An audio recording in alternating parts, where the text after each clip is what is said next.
welcome back to another episode of the DD Geopolitics podcast.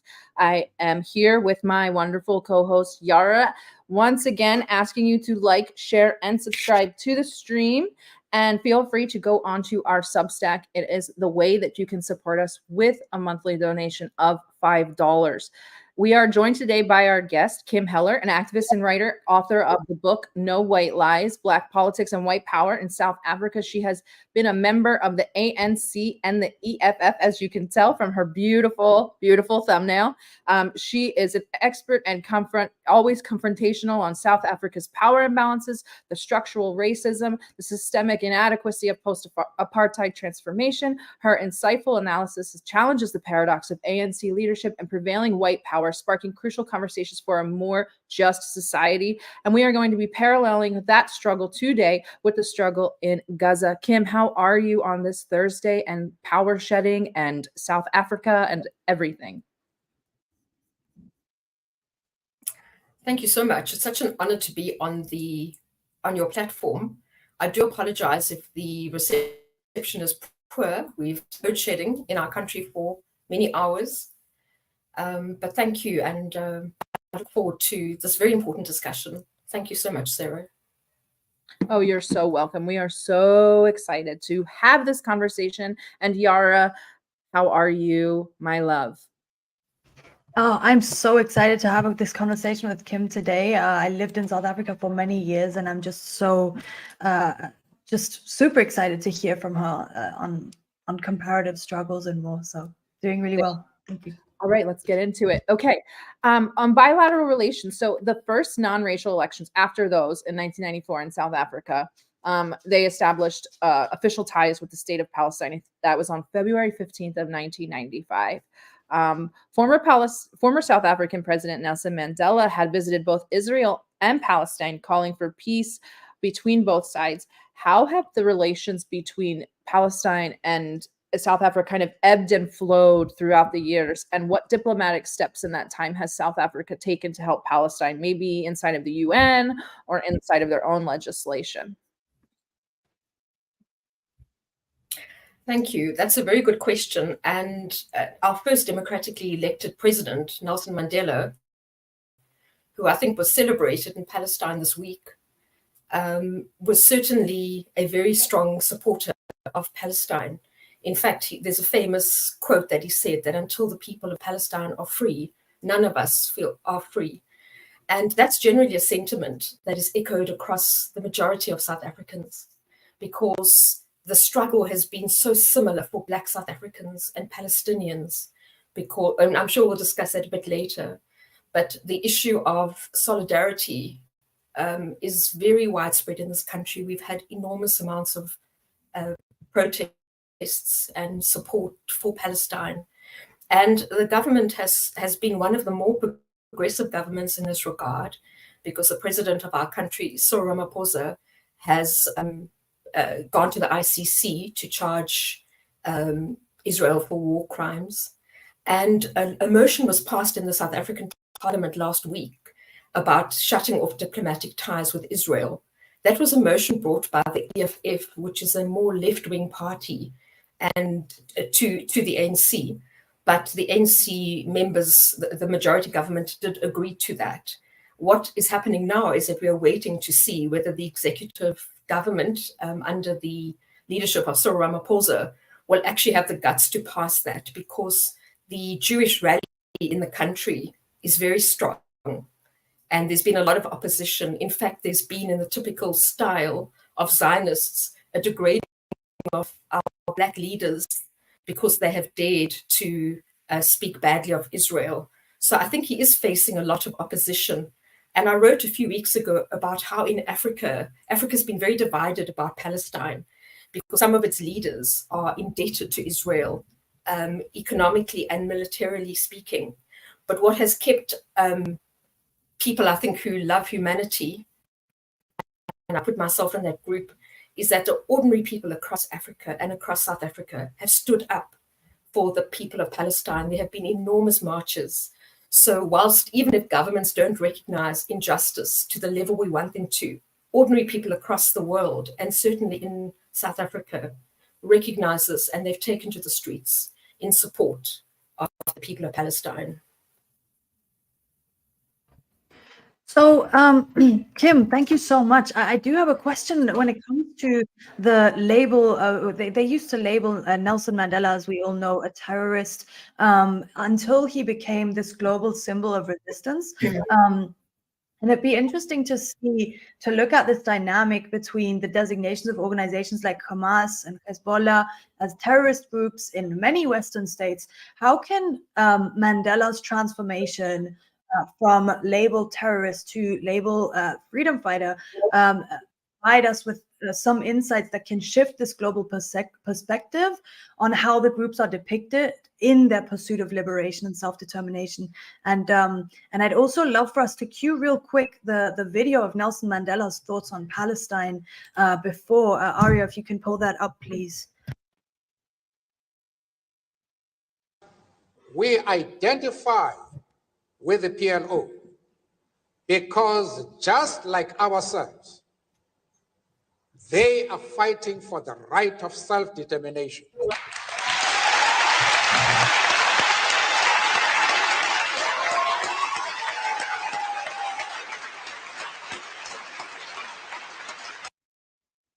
Thank you so much. Go ahead, Kim. Yes, thank you. I think that's a very important question to frame the discussion. And indeed, Mandela, who was, I think, actually even described as a terrorist, I think even when he took over as the first democratically elected president, I think on the US side, he was still referred to as a terrorist, I think to as late as 1984, 85, if I'm correct. So I think the real villain in this piece is the media and how stories are told. And I always think of the words of Malcolm X, where he says the media can make your enemy look like your friend and your friend your enemy. I'm probably paraphrasing him horribly. The sentiment is the media tells us what to believe. And we see in the case of Nelson Mandela, a man who had been subjected to the most horrific imprisonment by white oppressors, by settlers who didn't have any place, like myself, in the country. And yet he came out and forgave people and urged reconciliation. So if there's anyone who's the opposite of a terrorist, it's Nelson Mandela, because he stood for reconciliation. In fact, today, white people live very comfortably in South Africa because of him. So I think the way that the media describes groups is very worrying.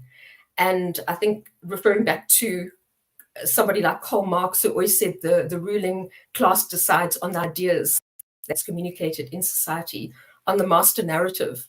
And I think that's been such a tremendous, it's caused such tremendous damage by labeling people. And I mean, even in South Africa, the way that the Palestinians are spoken about reminds me about how Black South Africans were spoken about in this country as less than human. And I think it was even Amnesty International who said in their recent report that the Palestinians are treated as inferior beings. And that language has come through into the media. So I think it's very incumbent upon us who want to be the truth speakers in our societies to debunk the lies that are being told. And the lies are being repeated and repeated, but that doesn't make it truth. So I think we're very grateful that we have platforms like this so that people can see that they've been fooled by the media on who's on the good side and who's on the bad side.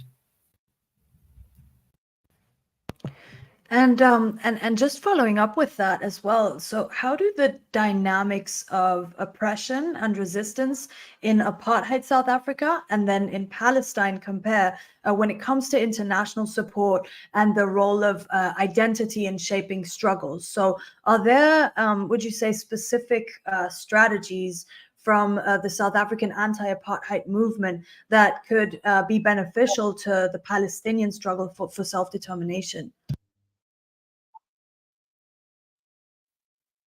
Yes, and once again, I mean, your questions are very, very good.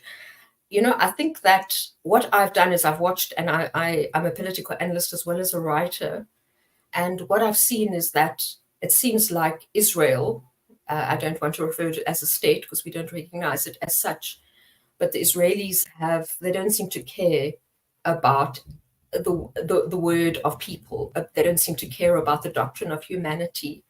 And what worked very well in South Africa was economic sanctions.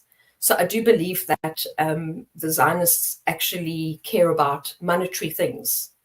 And one of the things I've written about extensively is that when apartheid ended, you would have thought that white people like myself would have had the moral compass to come forward and offer reparations, to see Black people as equal human beings and almost kneel down and say, forgive me for what I've done to you, and make reparations. But South African whites haven't done that. And I think the mentality that I'm seeing in the Zionists is exactly the same. We're seeing this dragon of white supremacy, and it's a very evil animal.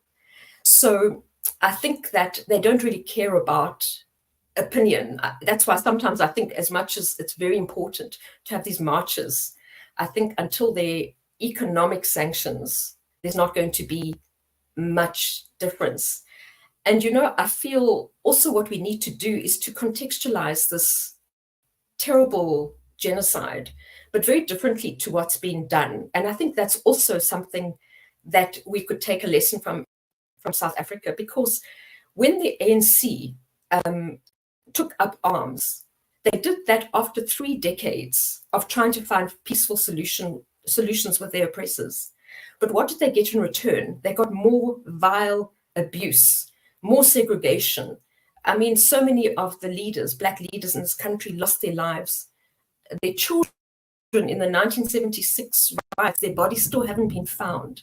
That's the brutality of what we had in terms of acts against humanity committed by white people against Black people in South Africa. So I think what we need to do is to change the narrative about telling what the historical context of this, because what I'm seeing in the media is that people believe that this began on the 7th of October, and then they believe that that Hamas is the oppressor, is the agitator, that Israel had to respond. But we're forgetting the whole story before that, and that's of decades and decades of absolute abuse. And when the ANC turned to arms, they said we have had no choice but to do so. So I think that those are the critical lessons. I also think I'm wondering what the future is of Palestine, because it seems evident that the Israelis just want to eradicate every single Palestinian. So I don't even know how we speak about a 1-state or 2-state solution. But in South Africa, and I think it's something that people don't really recognize, and that's what I write about a lot, is that we think that we came to a reconciled place, but we have one land in what we call post-apartheid, post-colonial South Africa, but it's a place of great pain for Black people and a place of privilege for white people still. So I think the lessons that can be taken is, how do you negotiate a future that is actually just? Because Black people in South Africa are still under the foot of white supremacy. And I think I don't know how to stress that more so than we have to go to the root cause of issues. This is a land invasion, as it was in South Africa. That's why we feel the similarities. Land was occupied, taken from its rightful owners. And so the lesson, I think, is to really push for an absolute just solution, because we didn't get that in South Africa. White people still own the land. Black people live in the greatest level of inequality. So, yeah, I hope that kind of summarizes some of the critical things that I think could emerge out of the history of South Africa.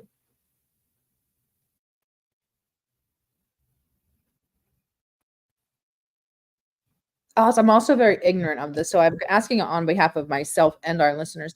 What can you take us on, like, a little historical lesson about how the colonization of South Africa came to be, and maybe like what key players were involved, how it compares to the colonization of Palestine, and in that vein? Because I just don't know how we've gotten to the point where the Boers have all of this land and power, and how was it done, like throughout the years, kind of?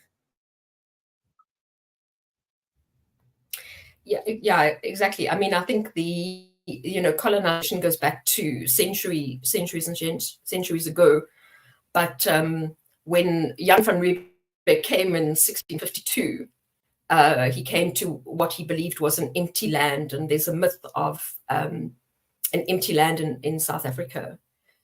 And he came with Dutch people, some of who were convicts, some of who were very unskilled people, and they stayed. They were meant to just come to South Africa, to Cape Point, to get fuel for the trip that they were making, but they decided to stay. And what we saw was a blueprint of absolute oppression for the indigenous people of South Africa, Black South Africans, where land and cattle were stolen. And in Jan van Riebeeck's journals, he speaks about the natives being so uncooperative in giving them land and cattle. And people were forced, Black people in this country since that time have been forced off their own land. Women have been violated, families have been fractured, and there was a structural development of a Black underclass to serve white monopoly capital and white farming. And that was centuries ago, and that was institutionalized in the format of apartheid after possibly 300 years of colonialism. And what we see, unfortunately, today, whilst the world might be celebrating a free South Africa, the negotiations, I think, still favored white imperial monopoly capital, we call it here anyway, where still the mining rights are held by international players. White people have 70% of the land. The justice in this country has been very slow. And that's why sometimes I feel very sad and pessimistic about what's going to happen in Palestine, because what I've seen in South Africa is not freedom. It might be portrayed as such in the world.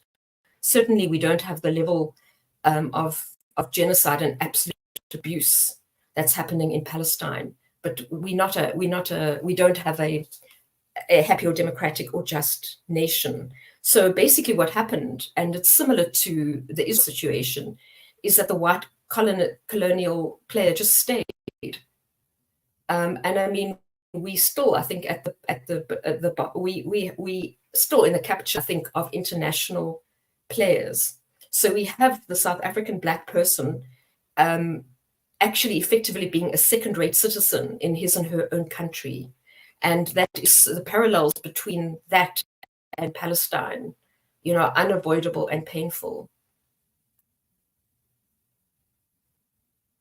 What kind of, could you tell us a little bit more about the propaganda techniques that were employed in South Africa in order to uphold this sort of apartheid state? Because Israel has a really great kind of ingrained program of Hasbara that they kind of deploy around the world. Did South Africa kind of have its own sort of agitprop or instigators or that kind of thing? Yeah, I mean, the question of propaganda is absolutely critical. And once again, I write quite a lot about that, because what South Africa employed was the doctrine of white supremacy, that Black people were inferior, that white people were chosen to run the country. Certainly in the Afrikaans, people who came here through Dutch origins believed that.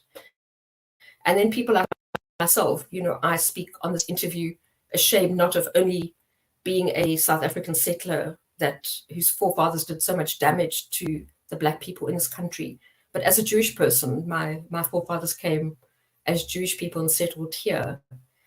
But I think the inhumanity that was exercised against the Black nation could only have been done on the amber of white supremacy, that we are superior. I mean, to the point that even there's a place called Mapungubwe in the province of Mpumalanga. It's one of our provinces, and it showed the existence of a kingdom before the white man came, of great industry, of trade with international players. But that was kept hidden by the apartheid regime because it gave evidence of Black people being economically viable and very successful before the white man came in. So the propaganda has been one of almost censure of Black successes and the ugly propaganda. I mean, as a young white South African, we attended what we called felt school, where we had to go out and search as young 11, 12-year-olds in search of Black terrorists. And we'd call around the group. It was almost like a military exercise. And that's what white children went through to dehumanize, animalize Black South Africans. So it's that type of propaganda. And often that is enough to infuse into the mind of Black people that they must be in the service of blackness. And I think Israel does that because Jews and Zionists in particular think they are the chosen people and that everybody else is inferior. So they'll use a media that does that. And they'll also use the guilt of what has happened in the Holocaust to almost silence any opposition. And I mean, I keep asking the question as a Jewish person who's very ashamed of what's going on at the moment, is that how does a persecuted people treat other people so badly? But I think that they use that they almost weaponize that to try and get sympathy now. And it's just disastrous. But the last thing is that the media is owned by people who are beholden to Zionist and Jewish interests. And that's why, once again, I applaud you, the two of you and your group, for just doing such good work to give an alternative perspective. Thank you so much, Kim. I really appreciate that.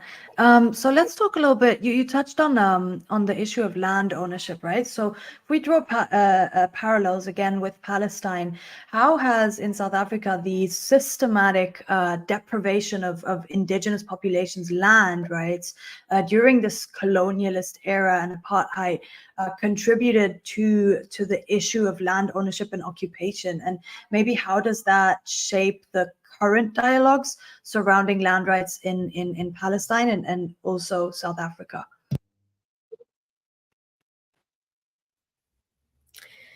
Well, I mean, Black people were dispossessed of their land, and in 1913, they were accorded 13% or 8%. I think it was extended a few years later to 13% of the land, and they were given inarable land. So white people were given fertile land supported by the government, first the colonial government and then the apartheid government. And what we saw in apartheid from 1948, which is so interesting symbolically that it links up with the formation of the State of Israel, was that was just institutionalized and legalized. But what we've seen is that Black people have been squashed on their own land into tiny little spaces.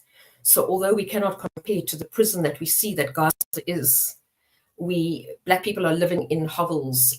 I've written about almost concentration camps of great poverty, and there's been no shift from that. And being landless affects every part of your life, as the people of Gaza would know, because you can't be free, you can't be successful, you can't be economically viable without land. So we're seeing so many parallels with Palestine. I mean, every single year we have deaths of people in shacks because they have to live in such congested places, and terrible fires. The Black child is still subjected to the most horrific economic disadvantages. So the parallels are so there. And that's why I think we need to always contextualize the Palestinian struggle as one of land deprivation and occupation.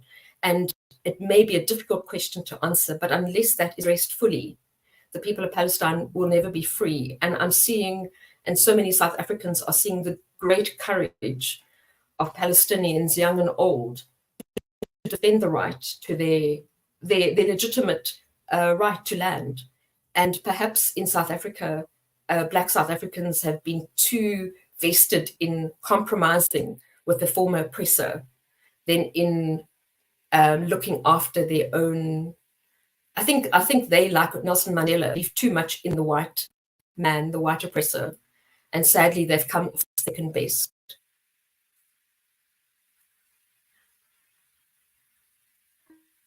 So I have to bring it up. That's so recently Julius Malema, whom I love, he sat on front page news for singing the chant, the EFF chant, kill the Boer, which I think we have a video of this rally if Area has it ready to go.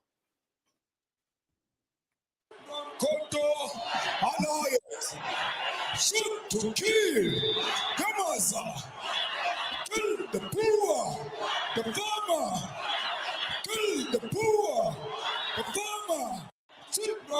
Right. So that created a whole humongous crap storm, which again, more self-victimization by the colonizers and the oppressors. Can you give our listeners like maybe the backstory of that phrase, since as a white member of the EFF, which is awesome, and also maybe you can compare and contrast that to the current demonization of the phrase from the river to the sea? Yeah, I've actually done quite a lot of interviews on this, and I just have to say that it's almost, besides anything, and I'll go into the explanation of the EFF chant, but once again we get the oppressor deciding what the oppressed must say. I mean, it's like controlling every aspect of life. It's not good enough to throw somebody in a prison or in a township of great poverty, but you have to decide for them what must be said and sung. And I think that's just such an expression of arrogance from white people, and it just annoys me so much. So anyone who understands South African history knows that song is a song against the apartheid regime. It was first sung by the ANC, and for many years under apartheid, it was a freedom song. And there's been a lot of discussion in South Africa about whether that song is still relevant. And I've argued on many platforms in South Africa and beyond that it's completely relevant, because the system of apartheid has not ended in South Africa. So young Black South Africans, most of who can't even get a job, are economically unviable, who are still attacked every day by racists because we've never transformed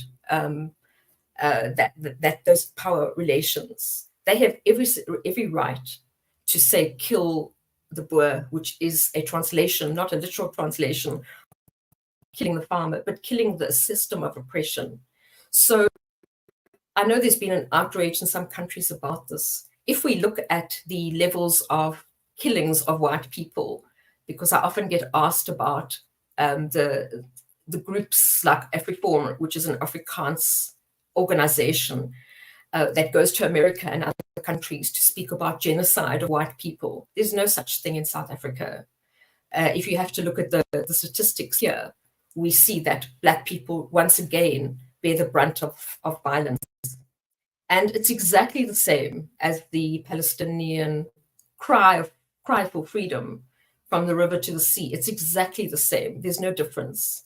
And I'm absolutely appalled that that expression is being banned and looked at so negatively by the Western media, because it's a legitimate call, as is the EFF call. I'm no longer a member of the EFF, but I was in 2014. And as a white member, I went to rallies of hundreds of thousands of people across the country. I was very active. I campaigned. I was actually responsible for campaigning in one of South Africa's most volatile townships. And I never was threatened or poorly treated. In fact, I was loved and protected, like I loved the comrades and fighters I was working with. And so having been there inside the ranks, inside the townships with the people in the communities, I've never seen any violence from the EFF against any white individual. I felt safe at every single event that I attended to, and a very, very disciplined organization. Kim, so you earlier touched on the fact that South Africa, even now post-apartheid, and I saw this myself when I lived there, it's not a democratic or just country at all. I'd love to know in which ways the legacies of apartheid have continued to hinder a peaceful coexistence in post-apartheid South Africa, and what are the ongoing societal factors that contribute to the, I guess, persistent difficulties to essentially have genuine harmony and reconciliation among everyone in South Africa?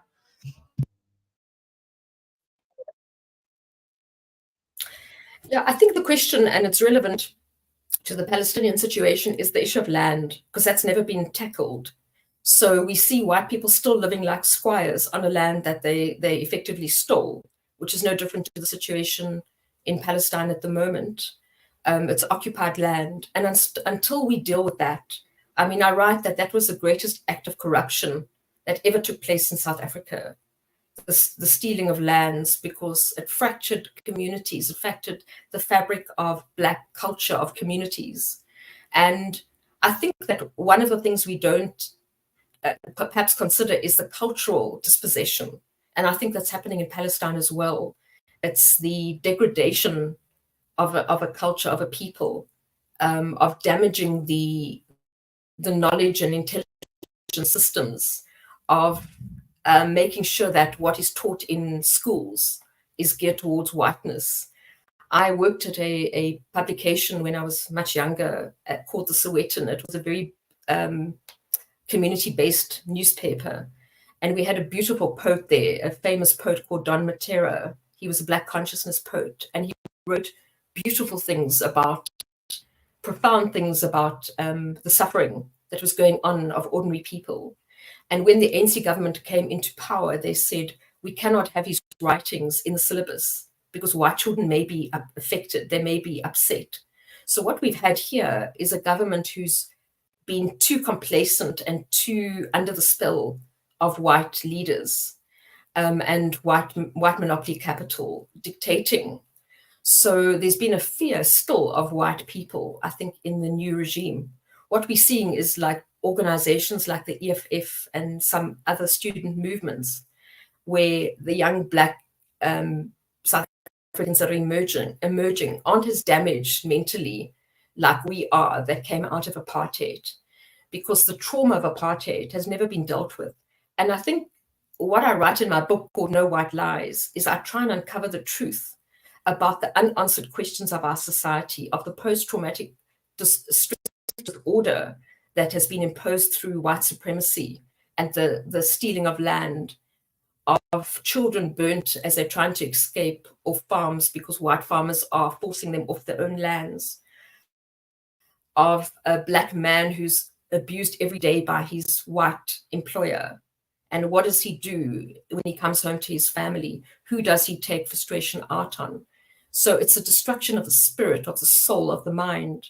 And Steve, who was the greatest leader in South Africa, and of course he had to be assassinated because he was such a threat to the white regime worldwide and in Africa. He always said the greatest weapon of the oppressor is the mind.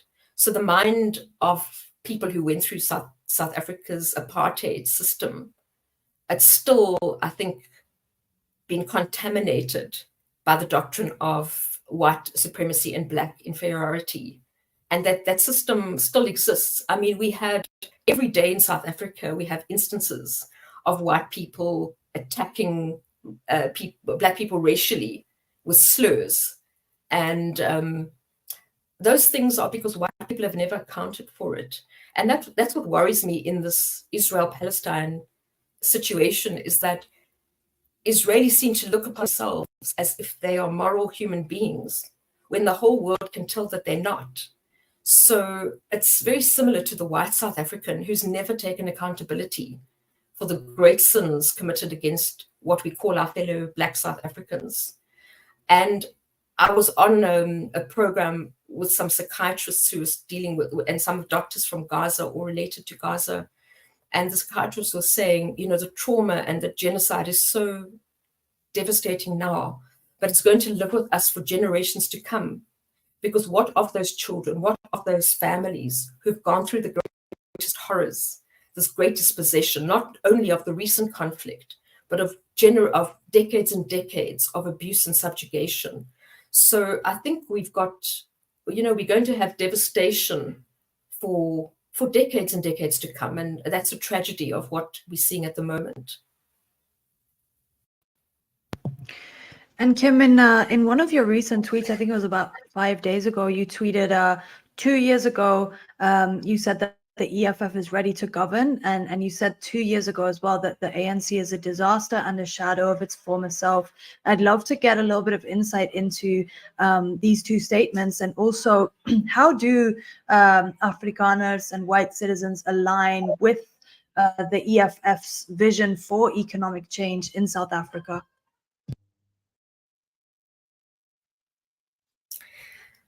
Well, yes, I did that interview. I don't get many interviews in South Africa. And in fact, on that channel, I've never been invited back. The same for the other channel where I spoke about land being returned. And I was immediately never invited back. So we only have 3 channels in South Africa. So I'm not allowed on either of the 2 commercial channels. I think that EFF, where they've had a place in local government, they've done very well. They've shifted budgets towards poor black budgets, away from white privileged areas. They've insourced workers. They've actually made the life of the black child a lot better. So I think that they're ready to govern. I see brilliance in that organization. It's often been characterized as an ungovernable party. Yet if you look at the leadership, most of them have got doctorates. They're extremely educated, extremely ideologically sound, in my view. The ANC has completely lost its fabric. And I speak not as somebody who's anti the ANC. In 1994, I worked as in a very junior capacity with Mandela on the election. I worked with the ANC for the first 2 elections after freedom. And what's happened is that the ANC has increasingly become a white-orientated party. And we saw that in 2012 with Marikana, where the ANC decided to side with white mine owners. And we saw 32 miners being killed brutally. And that's when I certainly decided I was going to not participate in this party anymore and joined the EFF, as did many people from the ANC. So in terms of Afrikaners, that there are actually few. I've just come off a forum with EFF. There was a very interesting discussion, and there were white people. There's some Afrikaans people, but generally white people, including English speakers like myself and Afrikaners, we've shown no remorse. We've shown no inclination to equalize the work situation, the economic situation. The JSE, the stock exchange, is owned by whites. Companies are owned by whites, and there's very little real transformation. I mean, from myself, I've gone to speak to top company directors, white company directors, to try and push the process of transformation, and there's been no take up. So I'm left with the question, do white people in South Africa have a moral compass? Because if we did, we would have given land back many years ago. We would have equalized the economic frontier. And I think the same question is going to have to be asked of the people of Israel. Do they have a moral compass? And right now it looks like they don't. I love that you went into that, because that was going to be part of my follow-up question, because you unpack this brilliantly in your book, No White Lies, Black Politics and White Power in South Africa. You talk about this persistence of white power and privilege in a South Africa that is effectively led by the ANC, which is a predominantly Black political party. So how do we unpack the coexistence of this paradox. I know you went into this briefly, but where the ANC governs a nation, but white power remains so prevalent, and structural racism as it is today, so terribly evident in South Africa, persists, and it exposes this very obvious lack of social and economic transformation and justice.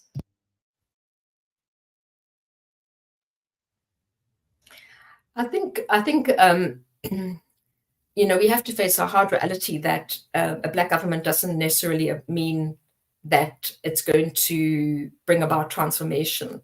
And I think there certainly was a will. I think there have been some excellent ANC people, but I think they've been too preoccupied with the notion of non-racialism before. And it's not like I'm against non-racialism, but you have to have Black consciousness before you can have non-racialism. You have to restore the dignity and rights to a Black child before you can extend your hand of friendship and reconciliation to the white child. And we have to equalize that first. So what's happened is that the ANC has just been too preoccupied with making sure that white people are comfortable and don't leave and don't stop supporting the country. But I do believe in that they've sacrificed the well-being of their own people. And, I think history teaches us that the greatest leaders, the ones that could have made fundamental change, have all been assassinated. So I mentioned Steve Biko earlier, who I think would have not tolerated white supremacy and white rule, and therefore he was tortured to death in prison. We've also had instances of Thomas Sankara and other leaders in Africa who've been purposely killed because they would be such an antidote to white supremacy and white privilege that they had to be eradicated. So the ANC has become a moderate party. We see them working quite closely at the moment with the DA, which is historically the white party. And that's very worrying. So to me, I would like to see in South Africa a move towards a left-wing, Black-focused party. And the white people, and there are some that are interested in social justice, will get behind a party like that. But for now, I think we're very stuck in the middle. The ANC, to me, has sold out the Black majority. It's why most of us in South Africa are sitting with 12 to 10 hours of load shedding a day because we have a president, he may be Black, but he sold all our coal to Germany and to his colonial masters. So we have to look at the actions, and to me, those all represent an anti-Black thrust. So it's not good enough to just have Black faces. Unfortunately, some of them are still beholden to or want to please the white master. And sadly, that mentality is still very prevalent in a country that we call a free South Africa, but is by no means free or just. So I want to ask about, excuse me, South African and Israeli diplomatic ties. So recently, South Africa has voted to oust the Israeli ambassador and close the embassy. Could you explain what the process was to vote and what it means and what is next in terms of how have their relations been in the past? What now they're breaking relations completely, and where do we go from here, sort of? Well, I think, first of all, that motion in Parliament was brought by the EFF and was supported by the ANC. There were some right-wing parties who objected to that and are clear advocates of Israel. So what we're waiting for, though, although the motion has been passed, it needs to still be approved and signed off by Cyril Ramaphosa, our president. So we are waiting for that. Some people just think it's easy talk. But I must say, in defense of the South African government and the ANC, they have been very supportive of Palestine. And I think they try to get Israel off certain international bodies. We have a Minister of Foreign Affairs who's extremely vocal against the atrocities committed by Israel. But I don't know that diplomatic ties will be completely cut off because I think that the relationship with Israel, I think they're quite intimidated by the Zionist lobby. The Zionist lobby in South Africa is very, very strong, and most of the industries are owned by Jewish people. So I think they're going to have to weigh up all those things. And bear in mind, we have our election next year where the ANC is at its weakest. So sadly, I think that Palestine is going to be more of an electoral issue than an issue of solidarity. So what I'm saying is I think we should expect less than more, sadly.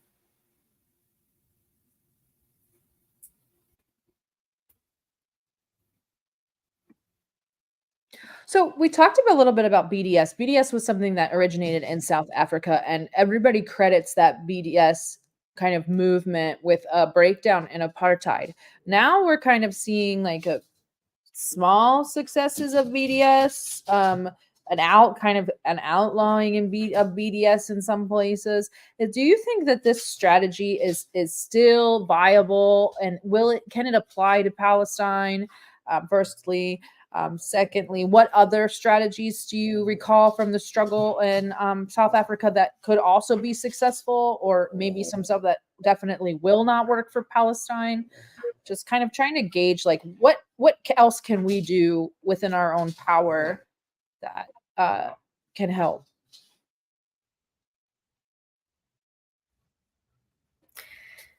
Well, I think I was saying a bit earlier that the economic sanctions, I think, do work. I mean, we see it working against Zimbabwe, for instance, when, I mean, that almost devastated the country. A lot of what we saw in Zimbabwe, the failure was due to sanctions, which have not even been lifted fully.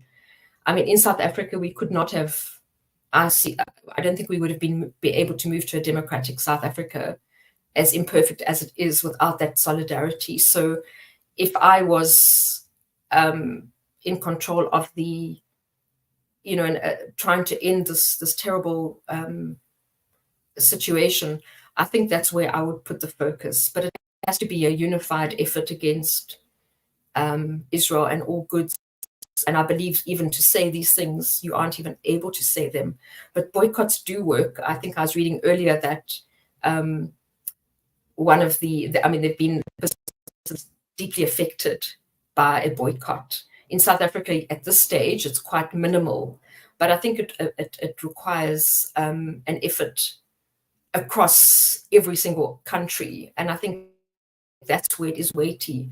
And I do think the marches are significant because the visuals of ordinary people in countries across the world coming out, I think it does show the moral high ground of the cause.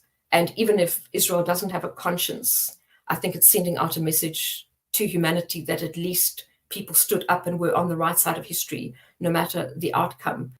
I mean, the other solution would be, a military solution against Israel, but possibly that's not something that we could discuss on this program. But I don't know what's going to get them to stop, because I think there's no moral imperative. I think they are on a journey to eradicate Palestinians and not find any solutions. So I don't know what strategies you adopt in that. I think it's just also keep telling the truth, because at the end, the truth has to emerge. The issue is whether we can save people now, or whether we have to go through this great genocide and come out of it with lessons that we should never have had to endure. But I think to keep up economic sanctions is the best way, because I think that's where the Zionists will feel it most.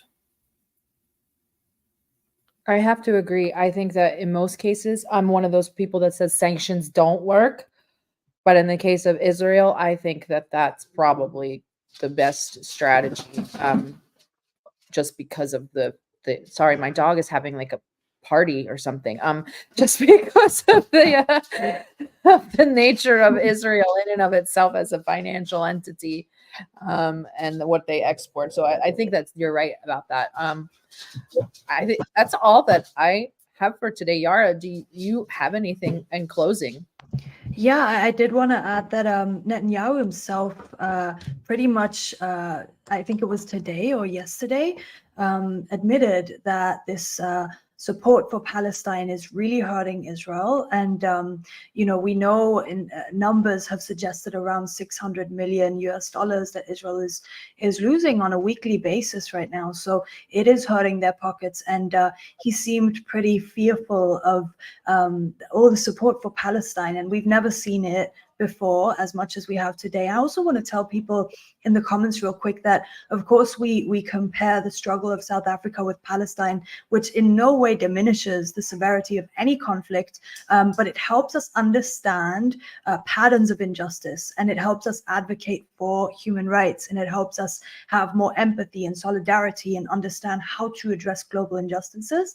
And what's important is also to understand that the comparison between South Africa and Palestine can create a sense of commonalities in human experiences of oppression and displacement and resistance. So it's very important that we do look at both struggles, and we're not minimizing any either or, but we're looking at them to find these comparisons.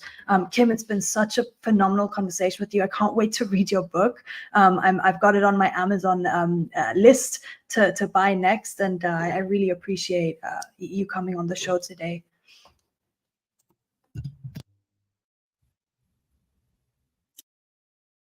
It's a pleasure. Thank you so much. You're muted, Sarah. Again, thank you, Kim, and thank you to all of our listeners for joining us. Please visit our Substack and support us for $5 per month. Our subscriptions are not available on Twitter. The only way that you can support us monetarily is via Substack for now. Like, share, and subscribe to the stream. I don't know who's coming on this weekend. Maybe we'll all be surprised together. Other than that, enjoy the rest of your week and have a wonderful Hanukkah. Happy Hanukkah, Kim. Happy Hanukkah.